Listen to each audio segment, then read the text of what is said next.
Hello everybody, how are you doing? Derp Ferdler here. Hope you're having a good day. It's good to see you. I just woke up to some pretty crazy news.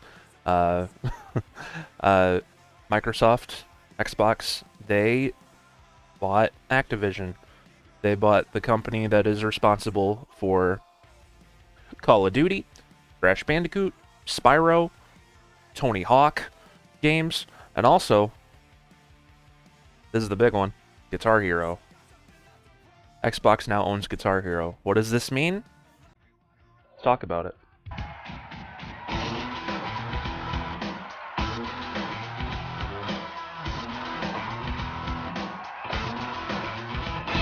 Guitar Hero has been around since 2005. The first game came out on the PS2. That's how long ago it was. Oh man. And anyway, the game dominated, you know, pop culture for the better part of the late 2000s and even into the super early 2010s. The last game to come out before the game went on hiatus was Guitar Hero Warriors of Rock, which, in my opinion, is still the best Guitar Hero game they ever made. Just because they knew it was the last game of that era, and Neversoft really went all out to, you know, make the game like specifically tailored to like the hardcore crowd, right? The soundtrack was like perfectly tailored for like guitar type of music, you know. It was really like rock oriented, and the quest mode was really like over the top and cheesy and fun, and it was just a great game to go out on, right? And we didn't see anything from Guitar Hero until 2015 when they attempted to reboot it with Guitar Hero Live, with a new controller layout. It was 6 frets instead of 5.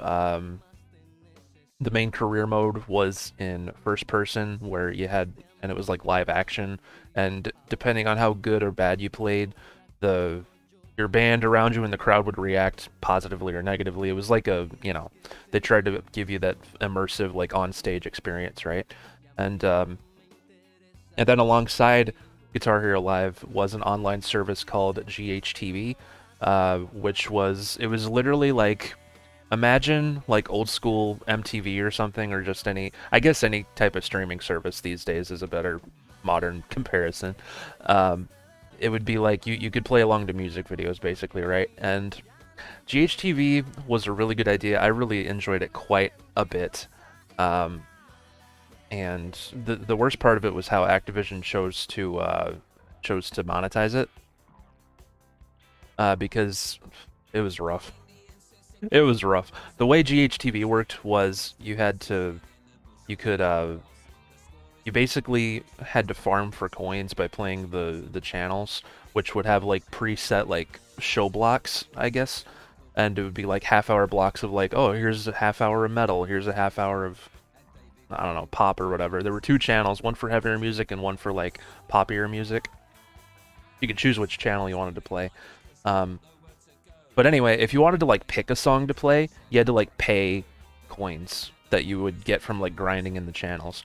Or you can, this was scummy, or you could buy a party pass for like $7 or something. It was kind of expensive, and you could play the entire GHTV library on demand, whatever song you wanted, for 24 hours. You can just have the library to yourself for 24 hours for $7. It's kind of but anyway, and there was also other really scummy things about it. Like you had to pay coins for each like star power usage, which is weird. You shouldn't pay for star power. That was a weird idea. But anyway, that was the last Guitar Hero game that came out. GHTV went offline in December of 2018, and Guitar Hero Live just kind of quietly went away, right? On the other hand, Rock Band is still going strong. Rock Band 4 also came out in 2015 alongside Guitar Hero Live, and Rock Band 4 is still putting out weekly DLC for the last 6.5 years. So that's pretty good. The only bad thing about Rock Band 4 is that unless you have instruments already that you bought previously, like it is darn near impossible to get into the game these days. Because you have to pay an arm and a leg for the instruments now, because they're not making them anymore. unfortunately. So if they were to, if this Microsoft deal means anything at all in the world of Guitar Hero, hopefully it means that maybe more instruments will be made for people, whether you're a fan of Guitar Hero or Rock Band. I like both. They're basically, it's all the same. But yeah, it's pretty crazy that this is happening. I am being very hopeful as a fan of Guitar Hero since I was like 12 years old. I'm pretty excited. I've been playing the game since the beginning, and I really enjoyed Guitar Hero Live in GHTV. Besides the stuff about it, it could have been a lot better though. Maybe here's my speculation. All right, here's my speculation. What if they attempted to make GHTV again, but it would be like Game Pass kind of because it's owned by Xbox, right? So they can like do it in that similar style. Uh, Maybe you'd have to pay a subscription, so much a month, and you'd get access to.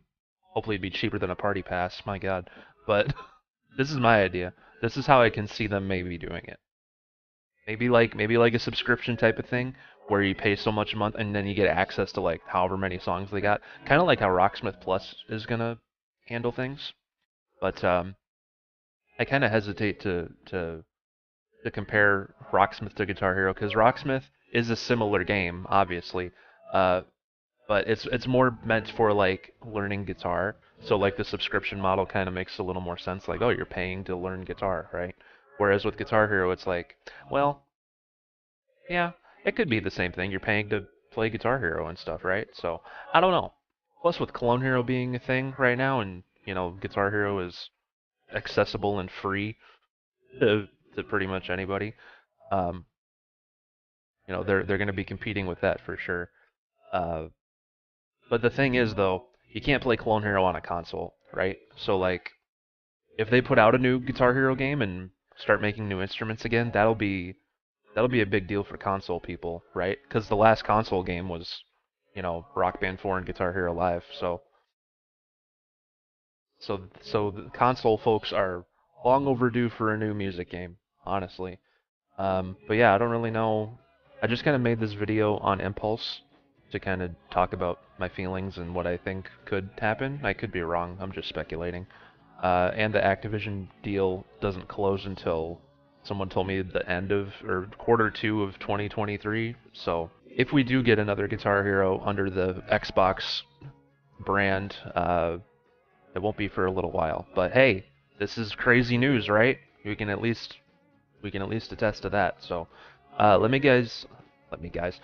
me know what you guys think in the comments down below. Would you like to see another Guitar Hero game? Do you think there's gonna be another one now that Microsoft is making the decisions for Activision? I know this is about Guitar Hero also, this whole video, but I really hope this means they make more Crash Bandicoot and Spyro games too, because I really love those games. Um, so that would be really sweet because this last year or more, Activision's just been making every single studio work on Call of Duty, which is I like Call of Duty, but Jesus, man, need some. There's other games out there too, you know. So I'm hopeful for the future, and I hope you guys are too. So let me know how you feel about all this down in the comments. Let's have a healthy discussion about it. And yeah, thank you for watching. I'll see you in another video in the future. Let's go, buddy. Take care, everyone.